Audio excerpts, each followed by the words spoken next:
একটা জানোয়ার, অভদ্র, অশিক্ষিত, বর্বর, ছোট লোক, ইতর, নট বেঙ্গলি, তার কথা একটু শুনে নি, তারপর আবার বলবো। ममता खातून अपना रेप करवाए और इसको 10 के 15 हम अपने हिंदू से दिलवाएंगे।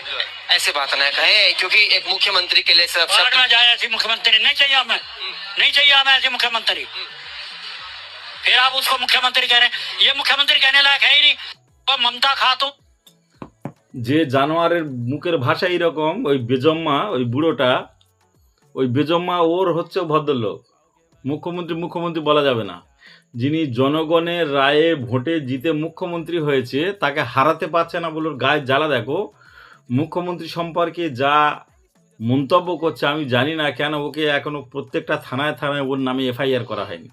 এই নর্থ বেঙ্গলি মালগুলো, এদের চরিত্র এত খারাপ, এরা একেবারে বেজম্মার থেকেও মানে কারণ আমরা তো রাকেশ সিং ফিং যাদের দেখি, অর্জুন সিং ফিং, তো তাদের মধ্যে তো কয়েকটা মালের আচরণ ভাষা শুনি। তো এই জানোয়ারটার ভাষা শুনলেন, এ পুরো মানে কি বলবো, বয়স মরবার সময় হয়ে গেছে, আর বেশি দিন বাঁচবে না।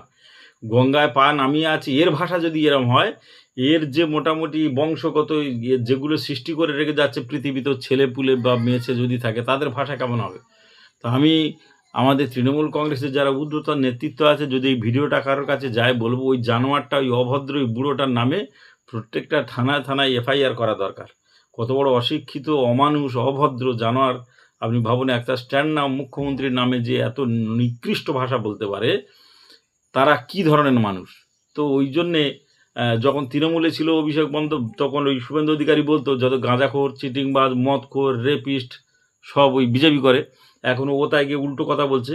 আর কদিন আগে অভিষেক বন্দ্যোপাধ্যায় বলেছে যত চুল্লুখোর, মদখোর, গাঁজাখোর, তাড়িখোর, বিড়ি খোর, খৈনিখোর, তারা হচ্ছে তা এরা নর্থ বেঙ্গলি, এরা ওই সব মানে গুটখাখোর। দেখবেন বিহারের মুখ্যমন্ত্রী হয়েছে, দেখেছেন তো, সংসদে বসে খৈনি খাচ্ছে। তা যাই হোক, এইসব মানুষ মানে কি বলবো, মানুষ জাতের কলঙ্ক, এরা অমানুষ। মানুষের মতো দেখতে হলে মানুষ বলে এদের ভাবাও পাপ। যাই হোক, আমার ভিডিওটা ভালো লাগলে শেয়ার করে অন্যদের দেখার সুযোগ করে দেবেন। নমস্কার।